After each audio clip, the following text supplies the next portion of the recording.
오늘 우리에게 주신 하나님의 말씀을 보도록 하겠습니다.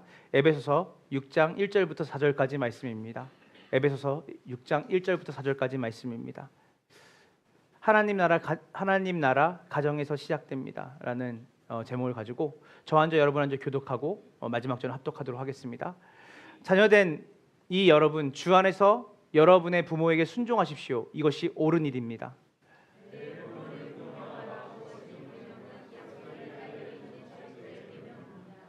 내가 잘되고 땅에서 오래 살 것이다 하신 약속입니다. 이 여러분의 자녀를 노엽게 하지 말고 주님의 훈련과 훈계로 기르십시오. 아멘, 아멘입니다. 우리 검단 함께하는 교회 사랑하는 성도 여러분, 오늘은 어버이 주일로 모든 교회들이 또 일반적으로 또 보내는 주일입니다. 이 어버이 주일은 우리의 분주한 일상을 잠시 멈춰서 부모님의 수고를 기억하는 날이기도 합니다. 그래서 이번 한 주 동안에 여러분들이 지난 한 주죠. 카네이션도 달아드리고 또 오랫동안 안부 인사를 드리지 못했던 부모님께 또 감사의 인사를 드리고 또 우리의 사랑하는 부모님을 향한 존중과 사랑의 마음을 표현하는 주간으로 여러분이 보내셨을 겁니다. 근데 하지만 성경은 단순히 그 부모님을 공경하고 부모님을 섬기는 일, 그리고 부모님께 우리가 감사한 마음을 드리는 것으로 우리가 오늘 이 본문에 마주하고 있는 자녀들아 부모를 공경하라는 말을 주신 게 아닙니다. 일반적으로 우리가 불교나 유교나 일반 은총 안에 있는 모든 사람들도 부모 공경을 이야기합니다. 제가 말씀드리고 싶은 건 뭐냐면 부모 공경이 잘못됐다는 게 아니라 그 부모 공경에 더 큰 복음의 진리가 있다라고 말하고 싶은 것입니다.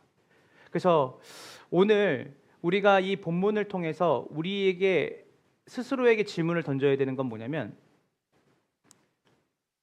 오늘 이 본문의 말씀이 단순히 우리가 부모를 공경하고 자녀를 노엽게 하지 말라고 하는 그런 어버이날에 합당한 그냥 윤리와 도덕적인 겉면이나 정감에 대한 말씀이 아니라 하나님 나라에 대한 본질적 그 특징이 무엇인지를 우리가 이 본문을 통해서 확인해야 되는 것이에요.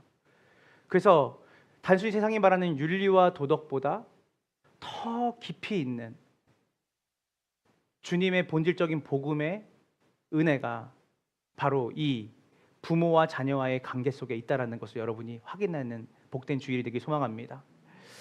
하나님 나라, 우리가 많은 사람들이 하나님 나라를 생각할 때 되게 거창하게 생각을 합니다.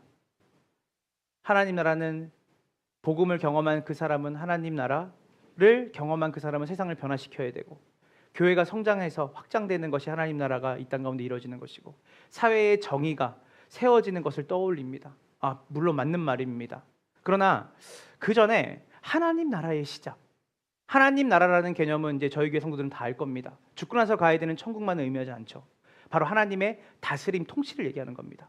그러면 이 하나님 나라의 그 위대함, 확장성, 거대한 이벤트, 그리고 사회가 전반적으로 변혁되어지고 우리가 세상 가운데 하나님의 복음이 온 땅 가운데 전파되는 그 일 떠오르기 쉽습니다.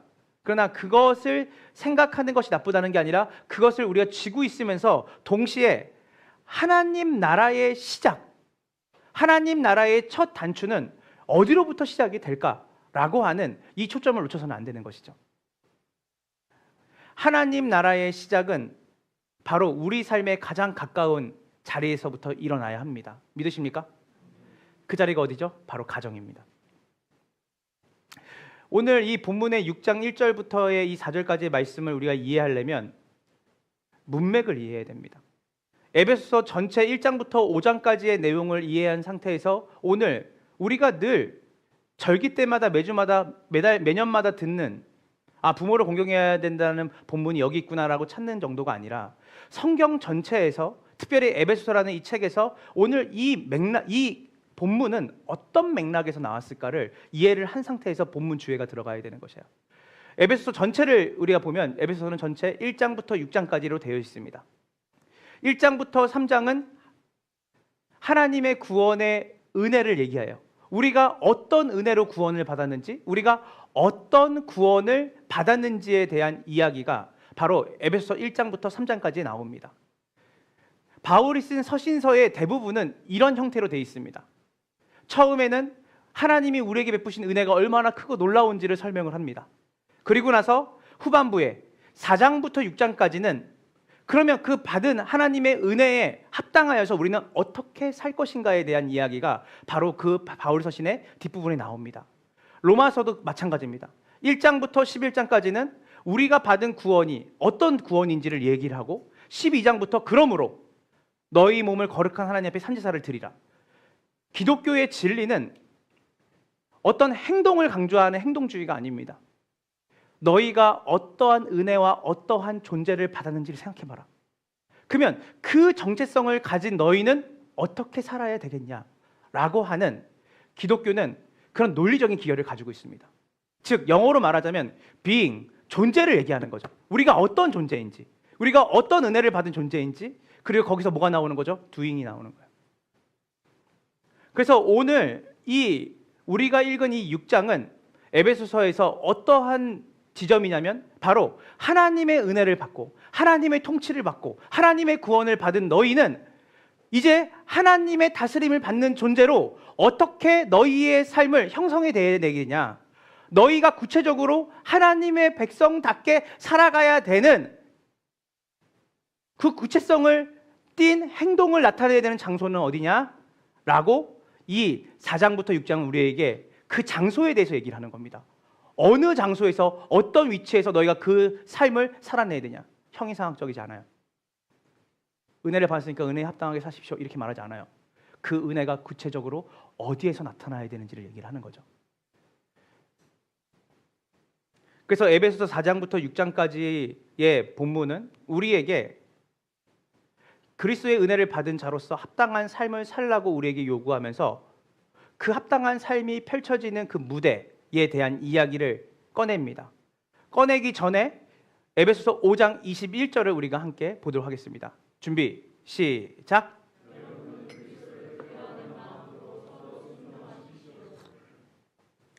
이제 구체적으로 이제 당신들이 예수님을 통해 어떠한 은혜를 입었고 어떠한 구원을 받았고 어떤 은혜를 받았는지 아셨죠? 바울은 이렇게 말합니다. 자, 이제 그 은혜를 받고 그분의 통치를 받는 하나님 나라 백성으로서 당신들이 이제는 어떻게 되면 서로 순종해야 될, 그러니까 하나님 나라가 구체적으로 나타나는 그 무대를 제가 설명하겠습니다 하고 세 가지의 관계를 얘기를 해요. 자, 첫 번째는 뭐냐면 아내와 남편에 대한 이야기를 시작합니다. 그래서 여러분 잘 아는 것처럼 결혼 주례의 단골 성구가 여기 나옵니다. 아내들아, 남편들아 어떻게 하라. 자, 그리고 나서 두 번째 뭐죠? 자녀와 부모의 관계, 바로 오늘 우리가 읽었던 자녀와 부모의 관계가 나옵니다. 그리고 마지막 세 번째 뭐냐면 종과 주인입니다. 종과 주인은 약간 낯설죠? 별로 낯설지 않습니다. 이 당시에는 종과 주인이 권속으로 맺어져 있었어요. 한 가정 안에서 같이 살았습니다.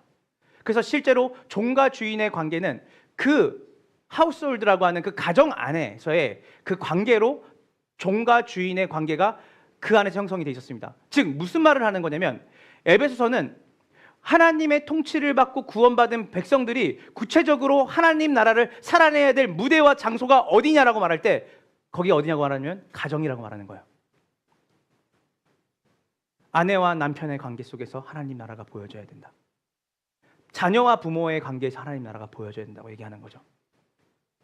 그래서 하나님의 나라는 거창하고 대단하고 어떤 눈에 잡히지 않는 엄청난 미시적인 나라가 아니라 바로 구체성을 띤 나라인데 그 나라의 시작은 놀라운 개혁이나 위대한 사명에서 시작되는 것이 아니라 부모를 공경하고 자녀를 복음으로 품는 바로 그 자리에서부터 하나님 나라가 시작되는 줄 믿으시기를 간절히 소망합니다.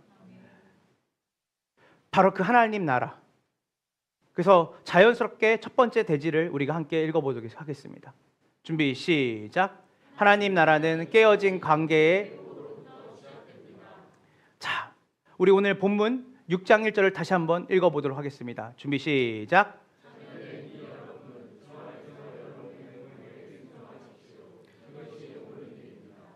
자, 이 본문 멈춰주세요. 이 본문에서 가장 중요한 게 뭡니까? 따라해보세요. 주 안에서. 자, 여러분이 부모에게 순종하는 것, 이 부모에게 순종하는 것은 단순히 나를 낳아주시고 길러주셨으니까 내가 부모님에게 순종해야겠다라는 말은 세상의 모든 종교들이 하는 얘기입니다. 세상의 모든 윤리도덕이 하는 말이에요. 여기서 중요한 건 뭐냐면 여러분들이 부모에게 순종해야 되는데 그 순종해야 되는 이유가 어디에 있냐면 주 안에서에 있다는 거예요. 이 말은 뭡니까? 우리가 부모님을 공경하고 순종해야 되는 동기, 방향, 그 중심이 어디에 있다는 거예요? 바로 복음에 있다는 거예요. 공자왈, 맹자왈이 아니라 바로 우리가 주 안에서 있기 때문에 부모님에게 성경이 말하고자 하는 참다운 공경과 순종을 할 수 있는 존재가 됐다는 거예요. 왜냐하면 에베소서 1장부터 3장까지는 뭐냐면 회복된 여러분에게 쓴 편지거든요. 이제 회복된 여러분들은 일반 사람들이 부모를 공경하는 것을 넘어서 더 본질적인 가치 안에서 부모를 공경해야 됨을 말하고 있는 거예요. 자, 여러분, 그렇기 때문에 이 부모에게 순종하라는 말은 착한 아이가 되고 효심이 가득한 아이가 되라는 말, 자녀가 되라는 말이 아닙니다. 오히려 더 복음적인 언어 안에서 이 순종과 공경을 우리가 배워야 되는데요. 여러분, 복음을 어떻게 정의하냐가 되게 중요합니다. 복음을 다양한 말로, 왜냐하면 복음은 엄청난 실제이기 때문에 그 복음을 다양한 언어로 쓸 수 있어요. 그러나 그 복음에서 중요한 언어 중에 하나가 뭐냐면 복음은, 따라해 보세요. 복음은 관계의 회복이다. 왜냐하면 이 복음은 죄와 대척점에 쓰기 때문이에요. 죄 가운데 하나님이 일하심으로 우리를 구원하신 사건이 바로 복음이잖아요. 굿뉴스잖아요. 자, 그러면 죄는 뭘까? 성경은 일관성 있게 죄에 대한 부분을 형이상학적으로 얘기하지 않습니다. 바로 그림 문자로 우리에게 말하죠. 창세기 3장에서 아담과 하와에게 죄가 들어오고 나서 어떻게 됐습니까? 그 둘의 관계가 깨어졌습니다. 그 관계가 바로 그 인간과의 관계를 깨어지기 전에 이미 누구와의 관계가 깨진 것이죠? 하나님과의 관계를 깼죠. 그게 바로 선악과 사건입니다. 하나님과의 관계가 깨진 인간은 누가 시키지 않아도 가장 가까운 부부와의 관계가 깨집니다. 제가 먹으라고 했습니다. 저 사람입니다. 저 사람 때문에 제가 이렇게 된 겁니다. 서로가 서로를 정죄하고 비난하는 관계로, 분열되는 관계로 갑니다. 그리고 창세기 4장은 어떻게 됩니까? 형제의 난이 일어납니다. 형제끼리에. 그래서 가인이 아벨을 죽이는 사건까지 벌어집니다. 뭡니까? 죄의 가장 큰 영향력은 가정의 관계를 깨는 겁니다. 관계를 부서뜨리는 거예요. 그래서 죄의 본질은 관계를 파괴하는 힘입니다. 근데 그 관계를 파괴하는 가장 큰 첫 무대가 어디냐면 가정이에요. 하나님과의 관계가 무너지면 곧바로 부모와 자녀와의 관계가 무너지고 형제와 자매의 관계가 무너집니다. 하지만 복음은 무엇입니까? 반대로 생각하시면 됩니다. 복음은 이 무너진 관계를 회복하는 거예요. 에베소서 2장 14절에 예수 그리스도에 대한 설명이 나옵니다. 에베소서 2장 13절입니다. 준비 시작.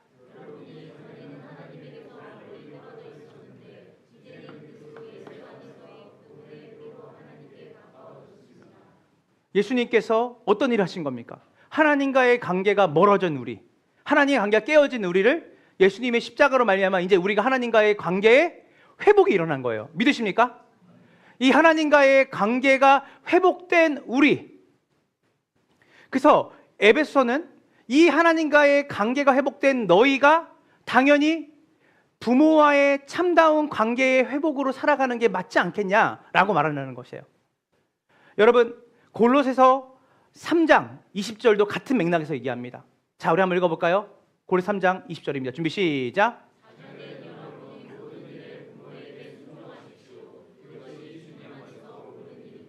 골로새서 1장부터 2장, 3장까지의 내용도 똑같습니다.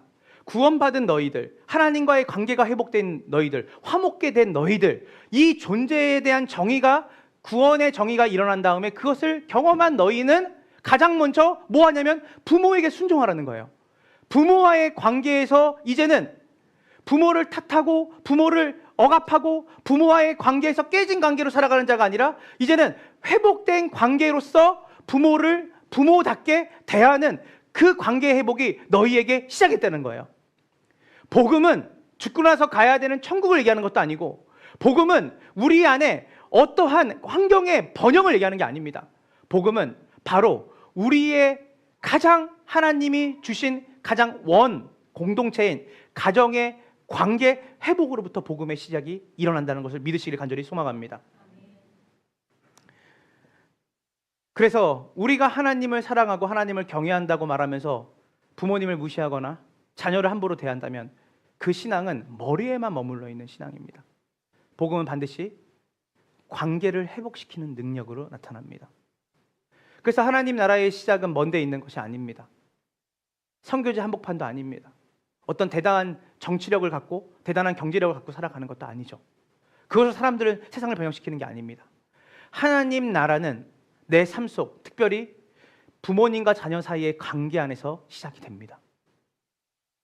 그래서 우리가 내가 가정을 어떻게 대하고 가정을 어떻게 내가 바라보는지, 그리고 가정 안에 매이고 엉켰던 것들을 내가 어떻게 회복하며 나아가는지가 내가 복음을 경험한 사람이라는 증거가 됩니다. 두 번째 대지로 갑니다. 우리 다 같이 읽어보겠습니다. 준비 시작. 사랑이 자라나는 곳입니다. 자, 우리 그러면 이 하나님 나라의 시작이 가정인데, 그러면 이 하나님 나라의 특징, 하나님 나라의 속성이 뭘까를 우리는 바로 이 하나님 나라를 보여주는 이 가정이라는 곳을 특징으로 해서 우리가 살펴보도록 하겠습니다. 본문 2절 3절을 다 같이 보도록 하겠습니다. 에베소 6장 2절 3절입니다. 준비 시작. 첫 계명입니다. 자, 지금 바울은 레퍼런스예요. 그러니까 이미 하나님이 주신 구약의 말씀을 그냥 그대로 끌고 오는 거예요. 어딜까요?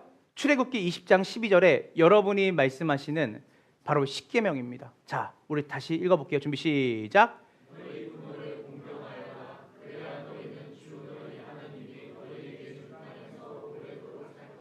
바로 여러분이 잘 아시는 모세에게 시내산에서 주신 십계명에 대한 얘기입니다.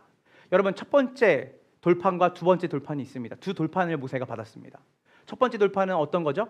바로 즉 하나님과의 사랑의 관계를 얘기하는 거예요. 그래서 예수님이 하나님 사랑, 이웃 사랑이라고 모든 율법을 정의하셨습니다.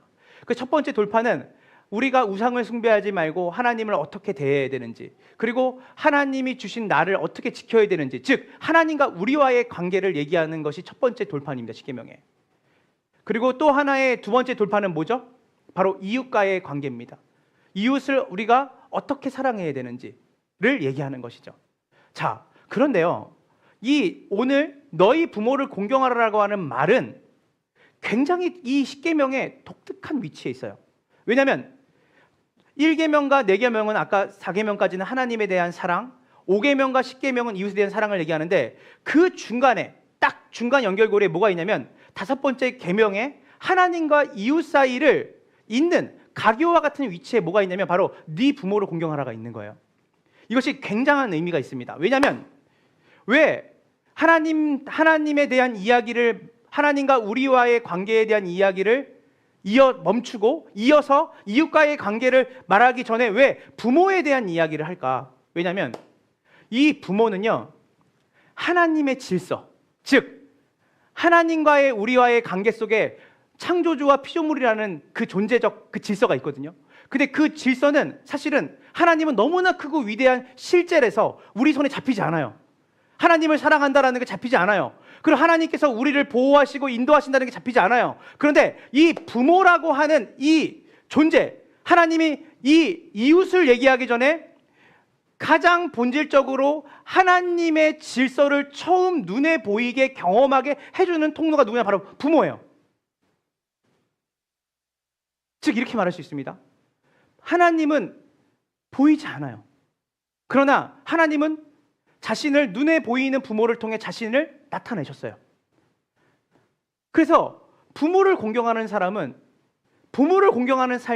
하나님의 질서를 삶 안에 배우고 익히는 가장 첫 자리가 돼요. 디트리트 보네퍼라고 하는 독일의 목회자가 있습니다. 그분은 그의 책 윤리학이라는 책을 썼어요. 윤리학, 기독교 윤리학이죠. 이렇게 말했습니다. 권위에 대한 순종은 인간의 영혼을 억압하는 것이 아니다.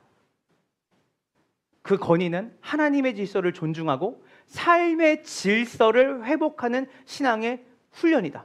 즉, 부모를 공경하는 것과 하나님을 섬기는 일은 같다라는 거예요.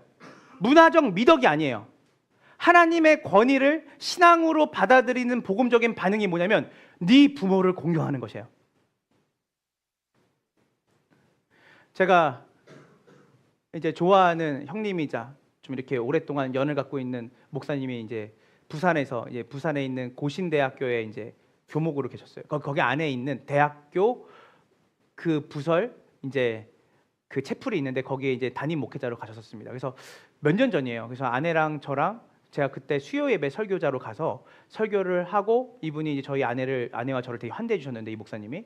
근데 그때 그 목사님이 그때 당시에 아이들이 많이 컸어요. 세 아이였는데 정말 남자아이가 가장 막내가 이미 중학생이 됐고 그 위에 있는 2명의 이제 자녀들은 이제 막 고등학교 올라오고 있는데 제가 궁금했어요. 자녀 양육을 어떻게 하십니까? 왜냐면 그때 막내 아들이 따라 나왔는데 막내 아들이 너무나 부모 말씀에 순종을 잘하는 거예요. 아빠가 야 이것 좀 이렇게 해라. 집에 들어가면 이렇게 하고 엄마한테 연락 좀 해라 하는데 내 아빠 그래서 내가 중학교 1학년이 그렇게 하기 쉽지 않잖아요. 부모 말씀 또박또박 이렇게. 그랬더니 이 윤 목사님이신데 윤 목사님이 하신 말씀이 자기네 가정 안에는 가정의 원리 중에 철칙이 있대요. 바로 질서예요. 그러니까 눈에 보이지 않는 하나님께 순종하려면 눈에 보이는 부모께 순종해야 된다는 것을 가리킨대요. 눈에 보이는 부모의 말에 순종하지 못한 자녀는 눈에 보이지 않는 하나님 말씀에 순종할 수가 없다는 거예요. 그래서 그것을 철칙을 가지고 아이들한테 어릴 때부터 아이들이 말귀를 알 때부터 부모님이 뭐 해라 그러면 싫어요, 안 돼요 이런 말 있으면 호되게 야단쳤대요. 왜냐하면 그건 단순히 부모에 대한 권위의 순종이라기보다는 하나님께 이 아이들이 하나님의 아버지 되심 앞에 순종하는 그 일에 우리 부모들을 청지기로 두셨기 때문에 그 순종 훈련을 먼저 시켰다는 거예요. 그래서 부모 공경은 단순히 윤리와 도덕, 당시의 문화적 미덕이 아니라 하나님의 권위를 신앙으로 받아들이는 복음적 방식이 뭐냐면 부모를 공경하는 것이에요. 자연스럽게 본문은 이렇게 얘기합니다. 우리 함께 우리 2절 3절을 읽겠습니다. 준비 시작. 약속이 딸린 첫 계명입니다. 내가 잘되고 땅에서 오래 살 것이다 하신. 자, 여기까지입니다. 자, 네 부모를 공경하라고 하신 계명은 약속이 딸린 첫 계명이다. 자, 이게 뭐냐면 조건절이라는 거예요. 너가 부모를 공경하면 뭐가 되고? 그 제가 하는 말이 아닙니다. 네가 잘되고 땅에서 오래 살 것이다 라고 하신 약속이라는 거예요.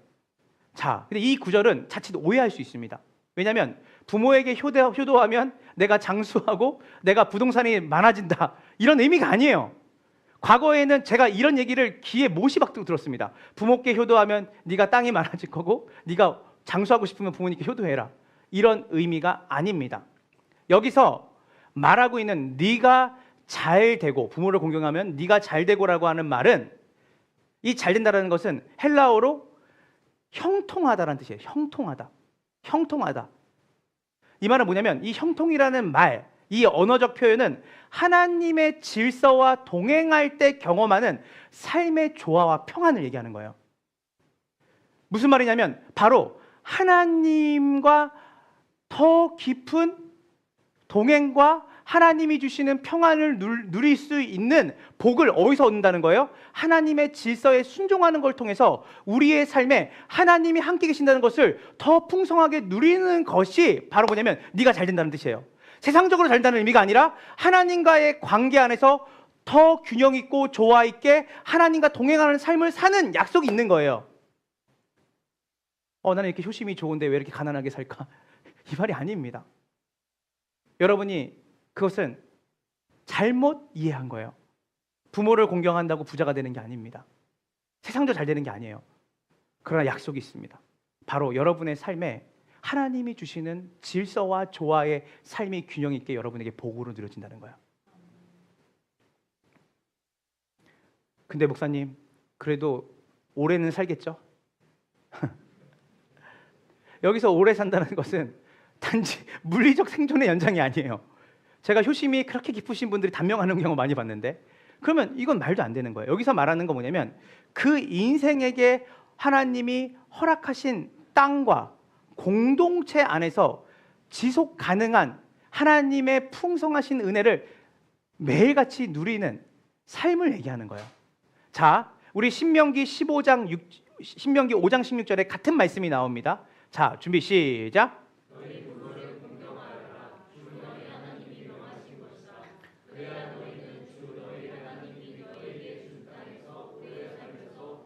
똑같은 말입니다.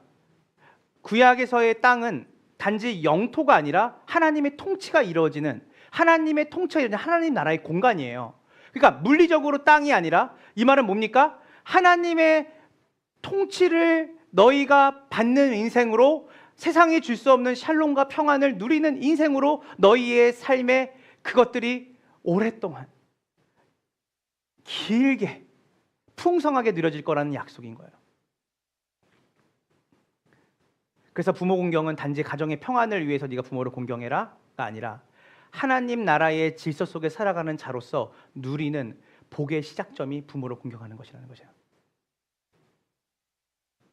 현대 사회는 자유를 강조합니다. 자유. 근데 여러분, 근데 그 자유가 질서가 없는 자유라면 어떨까요? 생각해 보세요. 줄을 서세요. 그 줄 서는 것 안에, 그 규칙 안에서의 자유는 우리를 조화롭게 균형 있게 살아가는 삶으로 우리를 안내하는 그 질서가 됩니다. 근데 여러분, 그 질서가 없는 자유를 한번 생각해 보세요. 각자 자기의 소견대로 내가 원하는 대로 어떤 질서 없이 살아간다면 세상은 엉망진창이 될 거예요.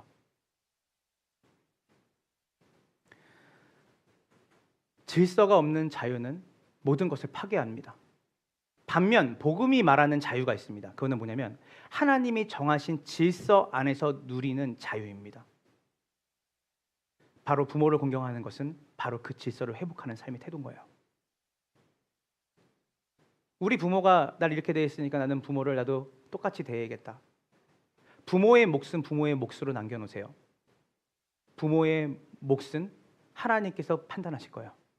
그러나 우리에게 주신, 하나님이 우리에게 맡기신 그 몫이 있습니다. 그것은 뭐냐면 그 부모를 공경하는 거예요. 이 말을 자칫 오해하면 불의한 부모를 우리가 사랑하고 불의한 부모를 우리가 존중하고 불의한 부모의 말에 따르라는 말처럼 그냥 순수하게 그냥 부모가 악한 일을 저질러도 그것을 존중하고 공경하라는 말처럼 여러분이 들릴 수 있지만 그렇지 않습니다. 불의하지 않는 영역에 하나님의 뜻 안에 정말 일반 은총 안에서 구원받지 못했지만 그래도 세상이 말하는 일반 은총 안에서 바르고 정직하게 살아가는 부모에 대해서 우리가 공경하라는 의도지, 부모가 악행을 저지르고 범행을 저지르는 그 일에 여러분이 그것을 존중하고 공경하라는 의미는 아닙니다. 그러나 명심해야 될 것은 무엇이냐면 여러분에게 하나님이 주신 질서에 따라 여러분들이 그 부모님이 여러분을 키우시고 먹이시고 입히신 그 일들에 대해서 부모님을 높이고 부모님께 감사하고 안부 인사드리고 그 부모님의 말에 따르는 것은 여러분이 하나님이 주시는 형통함을 누리는 가장 중요한 시작점이라는 것을 믿으시길 간절히 소망합니다.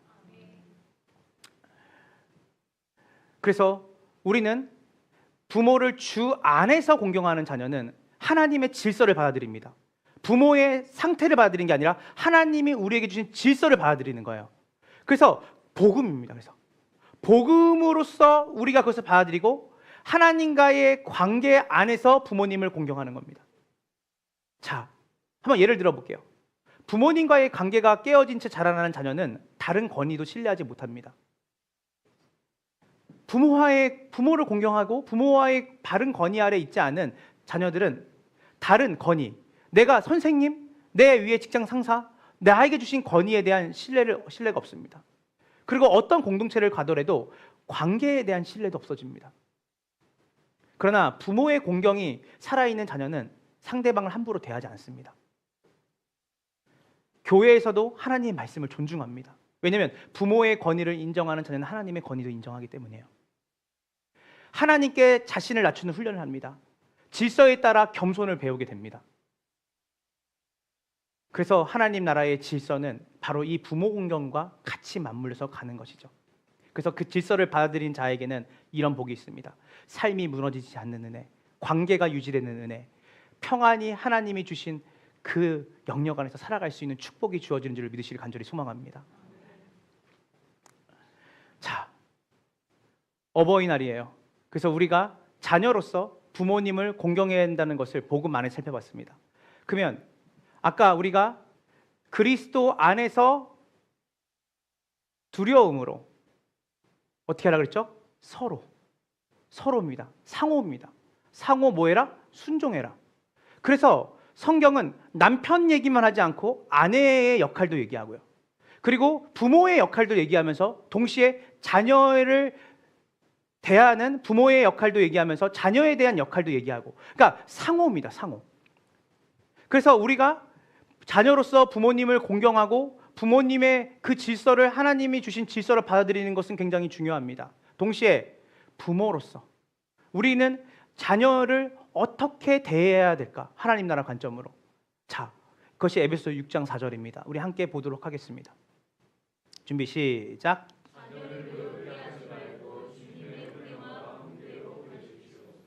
자, 자녀를 뭐하게 하지 말고, 노엽게 하지 말고 주님의 훈련과 훈계를 가르치십시오. 이 말씀은 자녀 양육에 대한 핵심 원리예요. 하나님 나라의 공동체, 하나님 나라의 가정은 사랑으로 자녀들을 품되 방임하지 않습니다. 사랑은 방임하지 않는 거예요. 질서와 방향을 갖추어서 자녀를 훈련시키는 거예요. 자, 여기서 훈련과 훈계로 기르라라고 말합니다. 여기서 훈련이라는 말은 파이디아라는 말을 써요.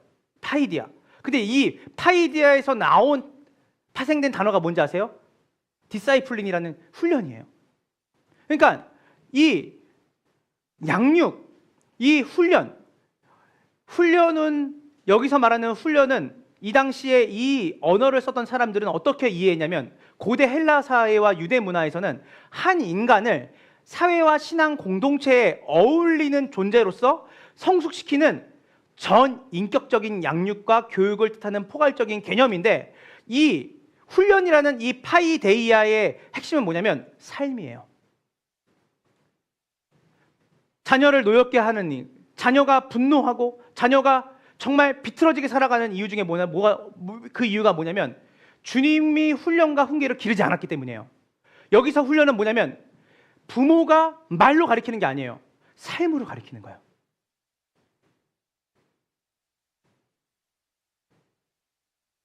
너를 그렇게 대한 아이가 있었어?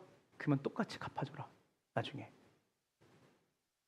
그게 부모 말하지 않아도 부모가 그 삶으로 보여주는 거예요. 우리에게 피해를 입은 사람은 어떻게 갚아줘야 되는지. 그래서 여러분들이 이런 얘기 많이 할 겁니다. 악인의 가정에서는 악인이 자라는 거예요. 의인의 가정에서는 의인이 나옵니다. 왜 그럴까요? 인풋된 대로 아웃풋이 나오는 거예요. 여기서 훈련은 삶입니다. 그래서 이 삶은 우리 안에 전인적으로 각인되어지는 삶이에요. 크리스찬 부모들, 저포마에서 여러 개 여기신 분은 부모님들, 자녀를 노엽게 하지 말아라. 자녀들아, 너희는 부모를 공경해라. 왜냐하면 하나님이 주신 복음의 질서이기 때문에 그 관계 회복을 위해 부모를 공경해라. 그러나 부모들아, 야 공경해. 들었지? 공경해. 그러나 부모들아, 너희들은 자녀들을 훈련해라. 너희가 정말 예수님을 따르는 삶, 복음적 삶, 눈에는 눈, 이에는 이, 너가 그런 상황과 환경을 맞닥뜨려서 힘들었지만 그 네 마음을 엄마는 안다. 너가 얼마나 안쓰럽고 네가 얼마나 억울하게 그 일 당했는지 안다. 그러나 그것을 있는 그대로 갚아줄 수 있는 상황이 되면 그것을 갚기보다는 그 사람이 다시는 그렇게 하지 못하도록 너의 감정 표현을 하되, 불편하고 힘들었던 마음을 표현하되, 그것을 너가 똑같이 그 사람과 똑같은 악의 행동으로 하지 말거라라고 하는 그것을 삶으로 보여주는 것은 너무나 어려운 일입니다. 그래서 훈련은 삶이에요. 그러면 여기서 말하는 훈계는 뭘까요? 여기서 훈계라는 말은 두 가지 단어의 합성입니다. 마음이라는 단어와 동사죠. 놓아두다라는 동사가 같이 합성이 돼서 나온 단어가 바로 여기서는 훈계입니다. 그러니까 뭔 말입니까? 아이들의 마음에 늘 뭐예요? 너희가 말하는 말을 마음에 두게 해라. 이거는 바로 뭘 말하는 거냐면 바로 훈계는 그 아이가 앞으로 살아가야 되는 방향, 앞으로 이 아이가 살아가야 되는 그 길을 잡아주는 거예요. 첫 번째 훈련은 삶이라면 훈계는 가르침입니다. 돈이 전부가 아니다. 하나님의 뜻대로 살아라. 귀에 못이 박도록 정직하게 살거라. 사랑해라. 드러냄이 아니라 들킵니다. 너를 드러내려고 하지 말고 선행일을 할 때 들켜라. 복음의 언어를 이 아이들의 마음의 방향에 심어주는 거예요. 그래서 삶과 그리고 그 삶을 가리키는 삶이 나아가는 그 방향을 말로 우리의 가지고 있는 복음에 대한 이해를 가지고 그 아이의 마음에 계속 두게 하는 거예요. 그래서 리차드 백스터라고 하는 사람은 이렇게 말했습니다. 훈계는 단지 경고가 아니라 하나님의 뜻을 사람의 마음에 기억나게 하고 그 길로 돌아가게 하는 사랑의 말이라고 했어요. 너희가 하나님의 말씀의 방향으로 살아야 된다라고 하는 사랑의 말이 훈계라는 거예요. 그것을 늘 마음에 두게 하는 거예요. 귀에 정이 박히도록 말하는 거예요. 잠언 22장 6절을 함께 보겠습니다. 잠언 준비 잠언 22장 6절입니다. 준비 시작.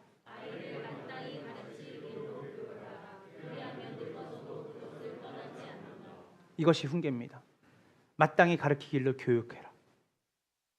방향을 가르쳐라. 그 아이가 하나님의 자녀라는 것을 말해주고 복음의 원리로 살아갈 수 있도록 가르쳐라. 우리는 부모님을 자녀로서 공경해야 됩니다. 그것이 하나님이 우리에게 주신 질서입니다. 동시에 부모도 그 복음의 원리를 따라 자녀를 훈련과 훈계로 자녀를 기를 책임이 있습니다. 사랑하는 성도 여러분, 관용적인 사랑만 있는 가정은 방향이 없는 사랑입니다. 그리고 무엇을 하라고 말하는 훈련만 있는 가정은 상처만 남깁니다. 하지만 하나님 나라는 이 사랑과 훈련이 공존하는 곳이에요. 아이를 사랑하지만 그 아이가 질서 있는 하나님의 그 말씀 안에서 그 방향대로 살아갈 수 있도록 부모는 아이를 뭐 하는 거죠? 징계하는 거예요. 그래서 이 훈련과 그리고 이 훈계는 바로 하나님의 자녀답게 이 아이가 살아갈 수 있도록 우리가 말과 삶으로 아이를 양육하는 거예요. 결론입니다.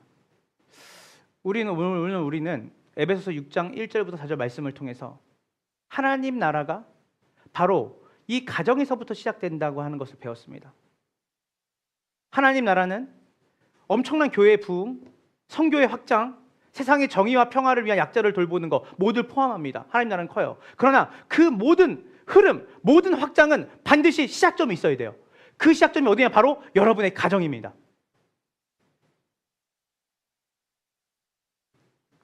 하나님은 복음을 통해 관계를 회복시키시고 그 회복은 부모를 공경함으로 하나님이 세우신 질서를 존중함으로 그리고 자녀를 복음 안에서 훈련하고 훈계함으로 우리 가정 안에서부터 일어납니다.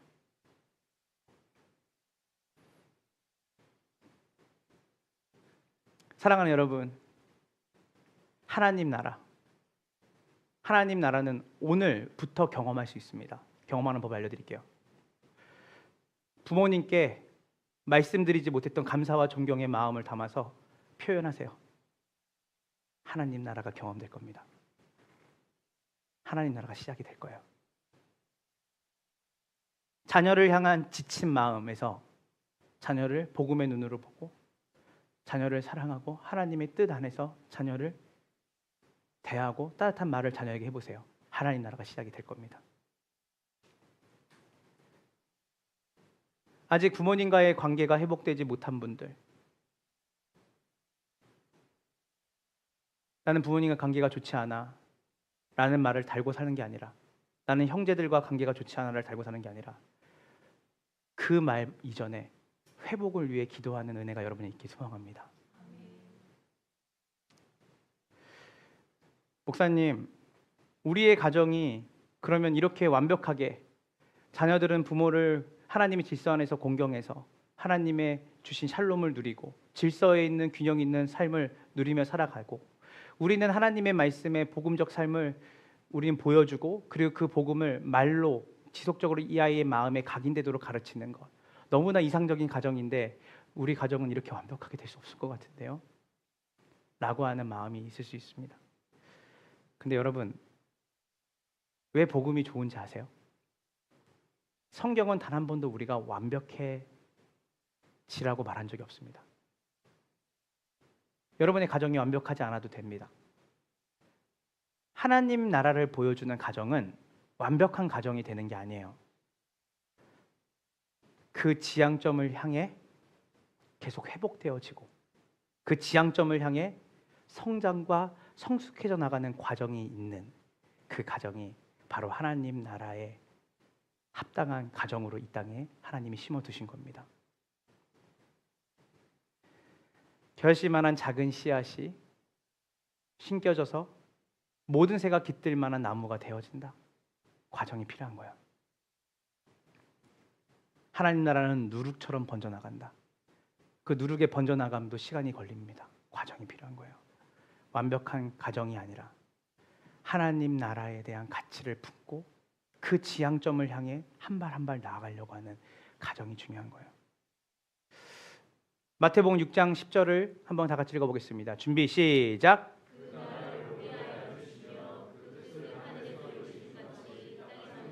자, 멈춰주세요. 이제 여기서 땅이라는 말을 빼고 우리 가정으로 바꿔서 읽어볼게요. 준비 시작. 그 나라를 오게 하여 주시며 그 뜻을 하늘에서 이루신 것 같이 우리 가정에서도 이루어 주십시오. 아멘입니까? 그 땅, 하나님의 나라에 시작되는 그 땅, 나라, 열방, 정치적, 사회적, 경제적의 변혁을 먼저 말하기 전에 바로 하나님 나라의 시작, 하나님 나라가 이루어져야 될 가장 중요한 것은 바로 여러분의 집의 거실입니다. 그리고 식탁이고 부모님의 얼굴이고 자녀의 방입니다. 오늘 이 복된 어버이 주일을 맞이해서 우리가 함께 결단했으면 좋겠습니다. 하나님 나라 우리 가정에서 시작되게 하소서. 부모를 공경하고 자녀를 훈련과 훈계로 가르치는 그 복음적 반응이 우리 가운데 있기를 원합니다.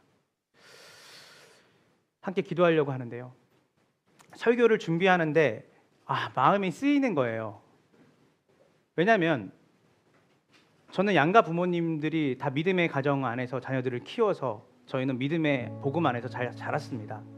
그 사실은 이 말씀을 준비하면서 저는 사실은 그냥 준비하는 게 이렇게 연구하고 이런 것들은 시간과 에너지를 들여야 되죠. 기도하고. 그런데 항상 제가 설교할 때 중요하게 생각하는 것은 뭐냐면 브릿지입니다. 다리예요. 우리가 이어져야 되잖아요. 근데 이 말씀을 전할 때 디폴트 값이 저면 위험하겠다는 생각이 들었어요. 왜냐하면 주 안에서 가정을 경험하지 못하고 자란 우리 부모님 세대가 있을 거고, 믿지 않는 부모 밑에 자라서 이 훈계와 훈련을 받지 못하고 자란 분들, 그리고 지금도 저와 같은 나이대 40대 또 30대 20대 아직도 예수님 안에 들어오지 않은 부모님들을 바라보면서 가슴 아프고 졸이고, 오히려 그 부모의 폭언과 폭력에 시달려서 자라온 사람도 있을 겁니다. 그래서 그 생각을 하는데 제 안에 어저께 마지막에 설교를 닫고 기도하는데 마음에 그 성도님들이 가지고 있는 그 상황과 환경 속에서 이 말씀이 무례하거나 폭력이 될 수도 있겠다 싶었어요. 왜냐하면 주안이라는 말이 나는 괜찮은데 우리 가정 안에는 전혀 와닿지 않을 것 같은 그 마음을 가지고 비참한 마음을 살아가는 분들이 있기 때문입니다. 자, 여러분, 제가 도전합니다. 지금 여기 있는 부모님이 돌아가신 분들도 계실 거예요. 그래서 부모님을 공경하고 싶지만 살아계신 부모님이 없을 수도 있습니다. 여러분들이 바로 아브라함의 가정이 되게 됩니다. 여러분도 시작하면 돼요. 훈계와 훈련으로 여러분의 사랑하는 자녀들을 키우십시오. 자녀들이 여러분을 통해 하나님을 볼 수 있도록 공경을 가르치십시오. 그리고 지금 이 주 안에서라는 말이 우리의 지금 물리적이고 혈연적으로 있는 가정이 있지만 우리 부모님이 절대 하나님 안에 돌아올 수 없을 것 같은 그런 어떤 비참함과 그런 실패감에 있는 분들도 있을 거고, 또한 자녀들이 하나님을 떠나서 하나님 앞에 나올 수 없는 그 상황에 있는 사람도 있을 겁니다. 제가 한 가지 말할게요. 여러분, 복음은 그 모든 것들을 회복시키려고 주신 하나님의 은혜입니다. 지향점을 놓치지 마세요. 세상은 말합니다. 사단은 말합니다. 너희 가정은 그렇게 되기 글렀다. 너희 자녀들은 하나님께 돌아오기 힘들다. 너희 부모님들은 이렇게 주 안에서 복음 안에서 살아가기 힘들다. 세상은 말해요. 그러나 하나님 말씀하십니다. 온전케 될 거다. 회복할 거다. 그것을 내가 시작할 거다. 나도 멈추고 포기하지 않는 일을 너도 멈추지 말아라. 사람은 안 변합니다. 사람은 안 변해요. 그러나 하나님은 사람을 변화시키십니다. 오늘 이 복음의 언어, 죄와 허물로 죽을 수밖에 없는 우리를 예수 그리스도의 은혜를 구원하시고 하나님의 자녀로 하나님 백성으로 회복시키신 그분이 우리에게 말씀하십니다. 그런 존재가 된 너희들아, 부모를 공경해라. 자녀들을 노엽게 하지 말고 훈련과 훈계로 자녀들을 가르치라. 왜냐하면 하나님 나라가 이미 너희에게 임했고 너희에게 시작된 그 하나님 나라가 너희를 통해 너희 가정의 확장이 될 거라는 것을 내가 말한다. 소망을 가져라. 십자가 넘어 하나님이 이루신 그 소망을 붙잡고 기도를 포기하지 말고 인내하고 그 아프고 힘든 마음을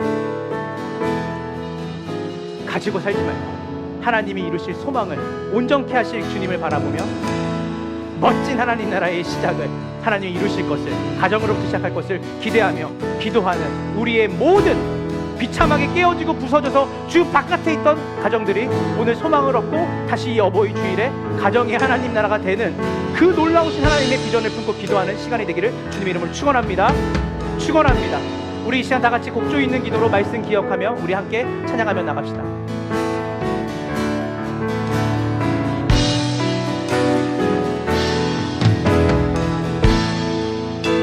주 앞에 나와 제사를 드리며 마음 열어 내 삶을 드리네. 주를 봅니다. 끝없는 사랑 나 회복시키네. 다시 한번 오늘 이 시간 주 앞에 나와 제사를 드리네. 마음 열어 내 삶을 누구를 보죠? 주를 봅니다. 끝없는 사랑, 끝없는 사랑 나 우리의 가정을 회복시키네. 이제는 눈을 들어 이제는 늘어 주 보네. 그 능력 날 새롭게 주님의 사랑 날 만지시니 우리 안에 있는 모든 두려움 사라지네. 우리 가정도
살아나시네 복음 속에도 주 붙들고 믿음으로 주와 건네 갈보리 언덕 넘어 그 주 안에 온전케 되니 이제는 들어 주 보내 그 능력 날 새롭게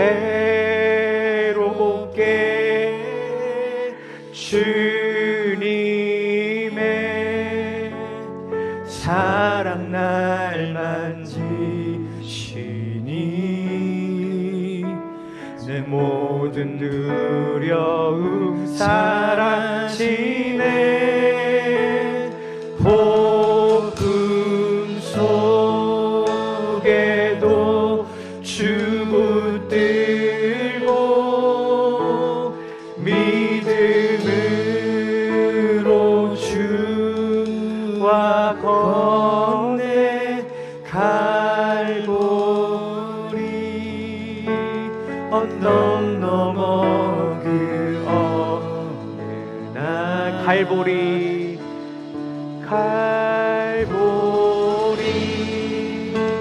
언덕 넘어 그 갈보리 언덕 넘어 그 어느 날 갈보리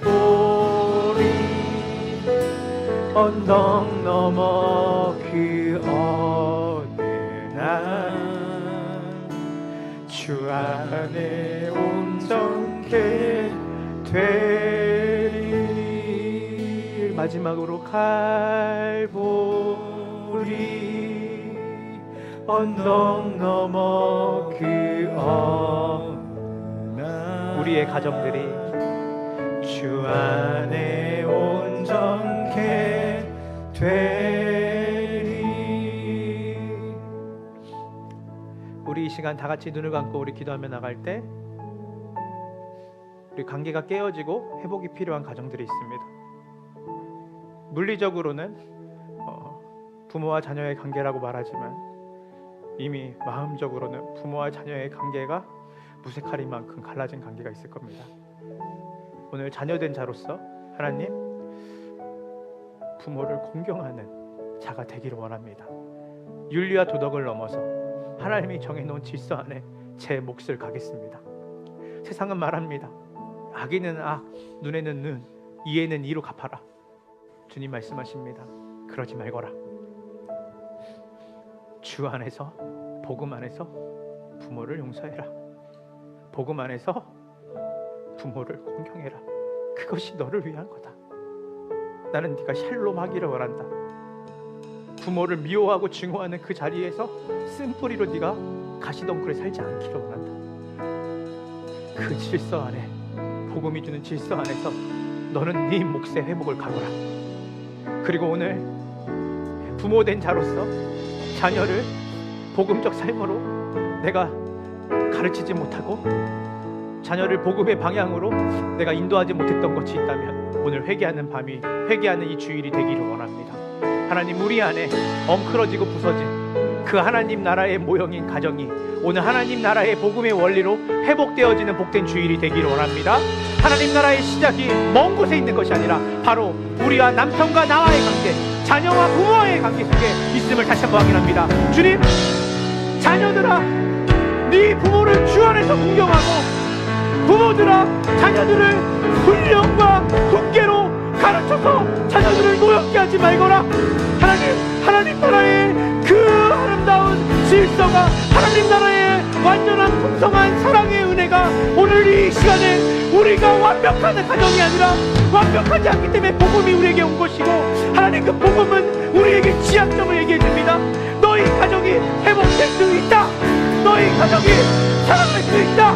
너와 너의 자녀와의 관계가 회복되며 바로 하나님과의 관계와의 그 복음의 은혜가 흘러갈 수 있다. 오늘 이 시간 하나님 앞에 우리 가정의 회복, 부모를 참되게 공경하는 자녀로서 삶을 살게 하시고, 부모로서 자녀를 복음적 삶으로, 자유가 아니라 질서 안의 자유로 사랑을 나타낼 수 있도록 이 시간 우리의 모든 관계를 복음 안에서 회복시켜달라고 이 시간 같이 주여 일차 기도하며 주께 우리의 가정을 붙들며 나아갑시다. 주여,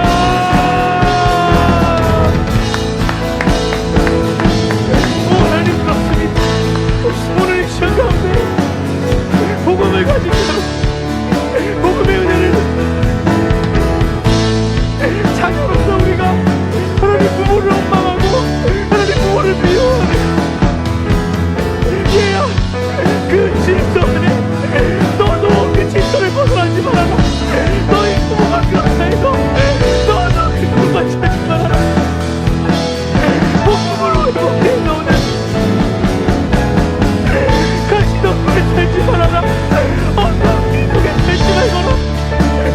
그 질서 안에 복음의 은혜를 가진 자로서 네 부모에게 나를 그렇게 자녀들을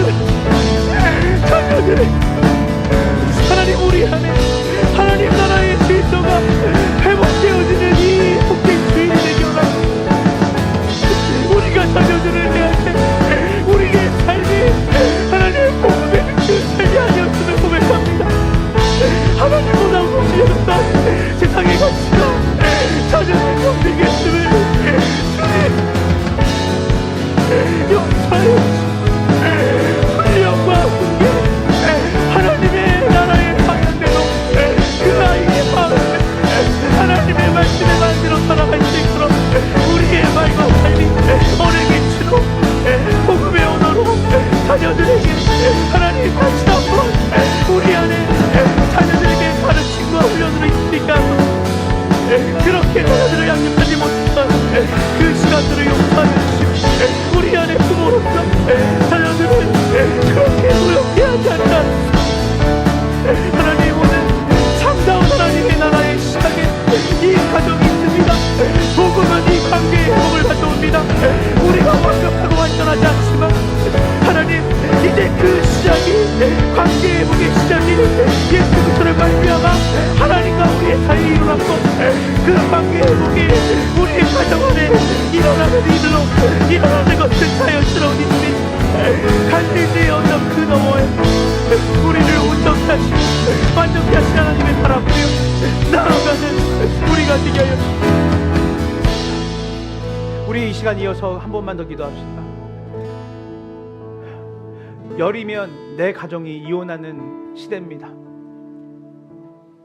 남녀가 만나서 헤어질 수도 있지, 그런 말이 너무나 상식적인 말이 됐습니다. 아이들이 상처를 받습니다. 깨어진 가정에서 자란 아이들이 바른 가정상을 잃어버립니다. 권위를 잃어버리고 삽니다. 인사할 줄을 모르고 감사를 표현할 줄 모릅니다. 우리 가정을 넘어서 이 땅에 특별히 대한민국의 가정들을 품고 기도했으면 좋겠습니다. 부부와의 관계를 깨트리고 부모와 자녀의 관계를 깨트리는 사단의 괴계를 예수 이름으로 대적하기를 원합니다. 하나님이 세우신 원가정, 너는 나고 나는 너다. 네가 잘 됐으면 좋겠다. 네가 아프면 내가 아프다. 너가 정말 하나님 안에서 우리 가정이 참된 샬롬을 누리며 참된 사랑을 누렸으면 좋겠다. 그 하나님이 원래 의도하셨던 원 가정이 하나님 대한민국에 회복되기를 원합니다. 오늘 이 시간 우리 다 같이 함께 눈을 감고 기도하며 나갈 때 대한민국의 깨어진 가정들을 주님 붙들어 주십시오. 논바닥처럼 쩍쩍 갈라져 있는 관계의 그 깨어짐이 오늘 이 시간 성령의 단비로 말미암아 그 땅들이 메꿔진 은혜가 있게 하여 주시옵소서. 하나님 각 가정들마다 하나님 회복을 허락하여 주시옵소서. 오늘 이 시간 우리의 기도를 통해 하나님께서 그 기도를 들어서 하나님 깨어지는 가정들을 회복시키시고 일으키시는 일에 우리의 기도를 재료 삼아 하나님께서 그 하나님의 나라를 회복하는 그 일을 각 대한민국의 각 가정 가운데 이루실 줄을 믿으며 우리 이 시간 다 같이 주여 찬양하며 대한민국의 가정들의 깨어진 가정들의 회복을 위해 이 시간 다 같이 주여 찬양하며 나아갑시다. 주여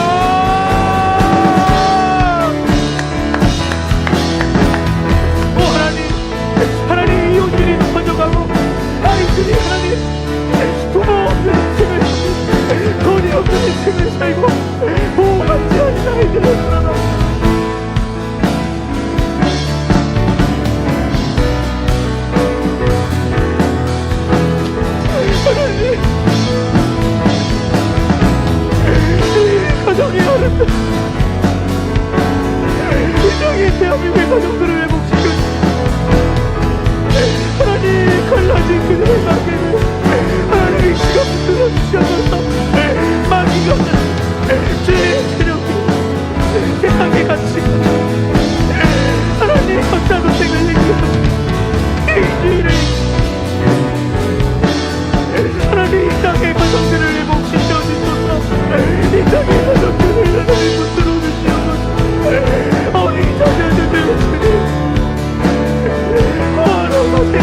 오 하나님, 감사합니다.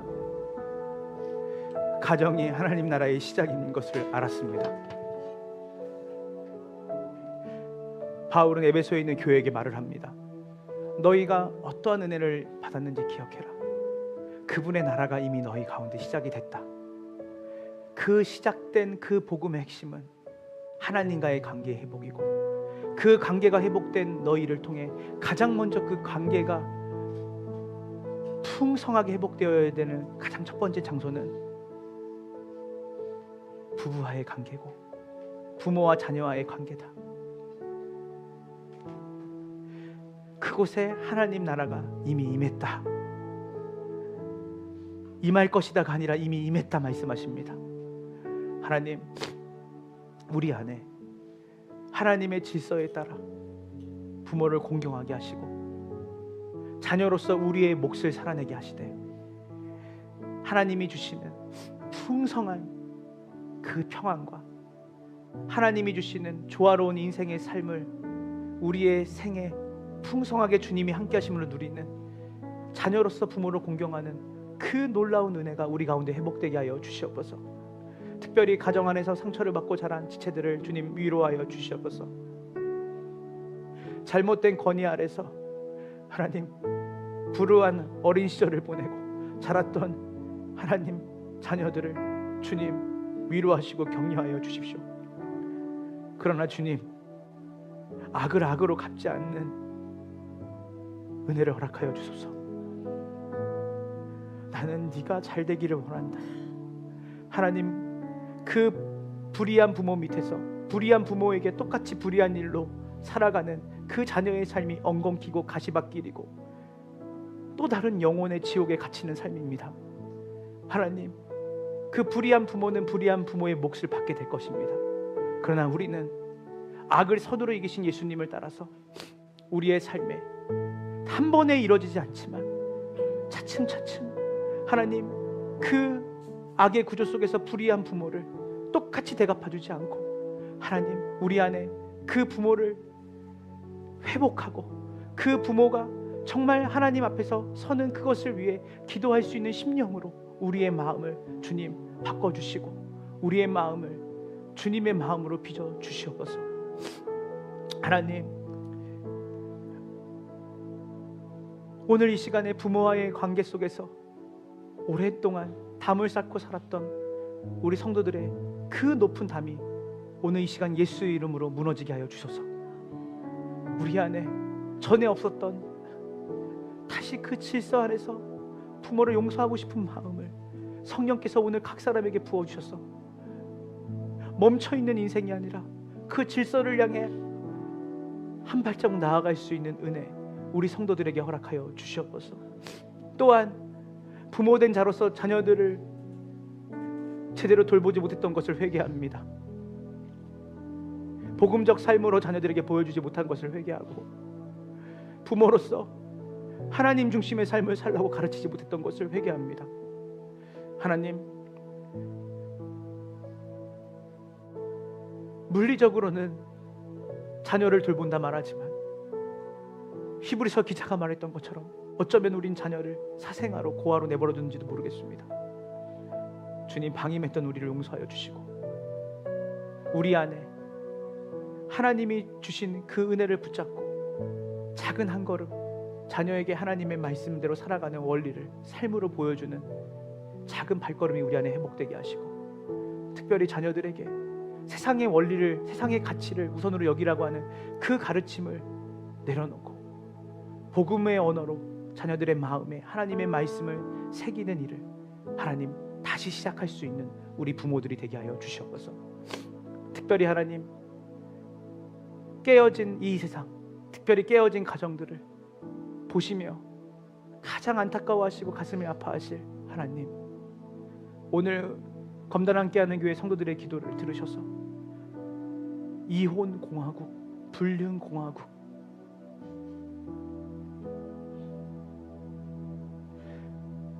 자녀들이 오갈 데가 없습니다. 하나님, 그 아이들에게 하나님 상처를 주고 아픔을 주고 그 아이들에게 바른 권위를 심어주지 못하고 권위를 신뢰하지 못하게 하며 끊임없이 관계를 제대로 맺지 못하게 만드는 이 세상의 가치 앞에 하나님, 교회들이 일어나 기도하게 하시고 참된 믿음의 가정이 무엇인지 본을 보여줄 수 있는 이 땅의 교회들이 되게 하여 주시옵소서. 이전 것은 지났으니 보라 새 것이 되었습니다. 주님, 우리가 새 것이 되었습니다. 완벽한 가정으로서 우리가 당장 100점짜리의 가정으로 갈 수 없다는 거 주님 잘 아십니다. 그래서 성령을 보내셨죠. 주님은 우리를 시간 속에서, 과정 속에서 우리를 빚어가십니다. 오늘 이 복된 주일, 완벽한 가정을 향한 지향점을 갖되 하나님, 포기하거나 낙심하는 일 없이 하나님께서 우리를 결국 그 종착지에 이르게 하실 거라는 믿음을 갖고 기도하며 하나님을 의존하며 한 발 한 발 가정을 품는, 또 부모님을 품고 자녀를 품는 복된 우리의 가정들이 되게 하여 주시옵소서. 지금은 우리 구주 예수 그리스도의 은혜와 아버지 하나님의 크신 사랑과 성령 하나님의 교통하심이 오늘 하나님 나라의 시작인 그 가정을 품고 가정의 회복과 특별히 부모와 자녀와의 관계의 회복, 특별히 부모님을 공경하는 그 일에 다시 한번 하나님의 말씀대로 그 질서에 따라서 자신의 몫을 가며 또 부모로서 자녀들을 주 안에서 주의 말씀으로 훈련과 훈계를 하기로 결단한 우리 함께하는 교회의 모든 성도들의 삶과 대한민국의 모든 크리스찬 가정들의 삶 가운데 지금으로부터 영원까지 함께 있을지어다.